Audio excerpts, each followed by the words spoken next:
مسلم league نون نے، Pakistan Peoples party نے، اور آپ نے جمہوریت کے تسلسل کو برقرار رکھتے ہوئے ان کا ساتھ دیا، ابھی جو ملکی حالات بن رہے ہیں اس کے بارے میں آپ کیا کہتے ہیں؟ سب سے جو بڑی مثبت بات ہے وہ تو یہی ہے کہ تمام جو مذہبی سیاسی جماعتیں جو 2002 میں یکجا تھیں، مل کر الیکشن لڑا اور قوم نے اس اتفاق رائے کو بہت بڑی حمایت دی، آج وہ دوبارہ بحال ہوئی ہے اور چونکہ ایک کامیاب تجربہ رہا ہے اور اس اعتبار سے ہمیں انہی نتائج کی توقع ہے کہ جو ہمیں 2002 میں حاصل ہوئے تھے، اور اسی اعتماد کی ہمیں توقع ہے، اور لوگوں کے دلوں کی ایک تڑپ تھی کہ یہ لوگ کیوں منتشر ہیں، کیوں اپنے اپنے پلیٹ فارم سے الیکشن لڑتے ہیں، تو ان کی وہ آرزو بھی پوری ہو گئی ہے۔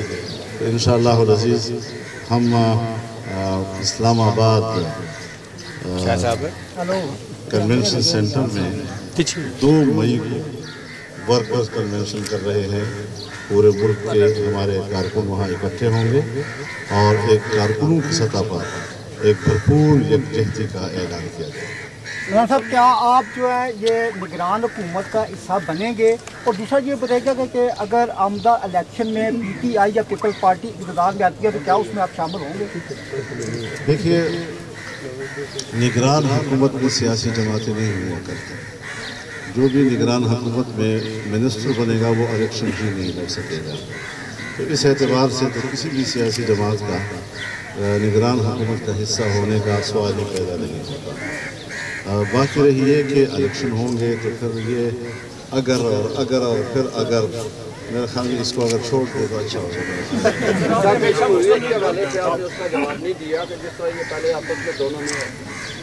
دیکھیے، وفاق جمہوریت ہو یا کوئی بھی سیاسی معاہدہ جو سیاسی جماعتوں کے درمیان ہوتا ہے، وہ اس وقت کا ایک تقاضا ہے اور اس میں اچھی باتوں میں اتفاق رائے ہو جاتا ہے۔ اگر اس کی پیروی کا تسلسل برقرار رہے تو ملک اور قوم کو اس کا فائدہ ملتا ہے، لیکن بدقسمتی سے جب وہ دباؤ کم ہو جاتا ہے اور حالات کا جبر جو ہے وہ ذرا ہٹ جاتا ہے تو پھر ہر پارٹی اپنی اپنی پوزیشن پہ واپس چلی جاتی ہے.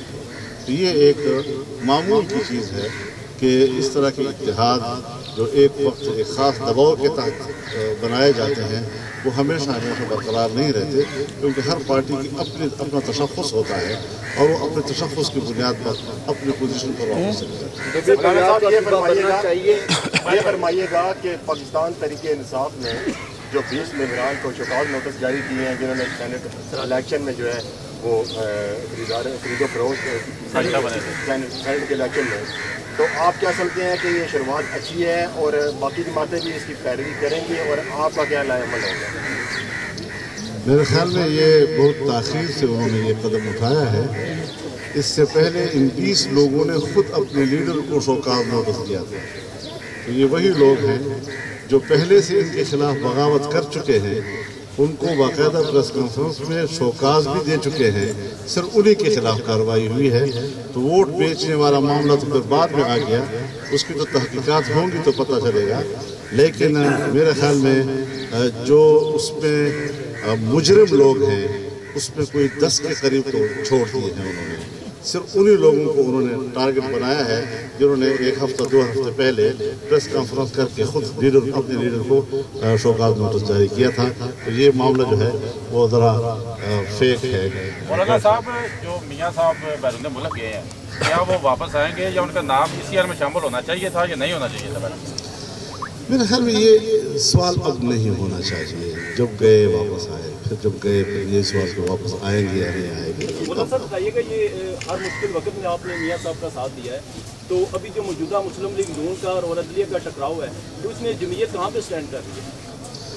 دیکھیے، میں تو اس تصادم کا نہ قائل ہوں اور میں اس تصادم کو سپورٹ کرتا ہوں، لیکن بہرحال یہ عام شہری کا حق ہے کہ وہ اس کا تعصب کیا ہے. عام شہری محسوس کرتا ہے کہ فیصلوں میں کچھ سیاست، کچھ انتقام، کچھ ان چیزوں کی بو آ رہی ہے. تو پھر یہ چیزیں تو پھر پبلک میں ڈسکس ہوں گی، پھر لوگ اپنا تعصب تو اس کی بنیاد پر دیں گے.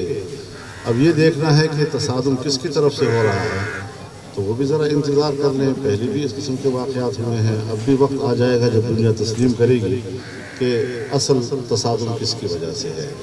تو عدالت جو ہے وہ ایسے فیصلے کرے کہ جہاں دنیا بھی اس کو تسلیم کرے کہ ہاں یہ انصاف پر مبنی ہے. اگر وہ متنازع فیصلہ ہو تو پھر ہمارے کورٹ کا فیصلہ بین الاقوامی دنیا میں کسی عدالت میں بطور نظیر پیش نہیں کیا جا سکتا. کوئی اور آپ کچھ کہنا چاہتے ہیں؟ میں آپ کا شکر گزار ہوں، آپ نے مجھے کچھ بات کرنے کا موقع دیا. اب میں آگے جاؤں گا تو کچھ بات ہے آگے بھی ہوں گا.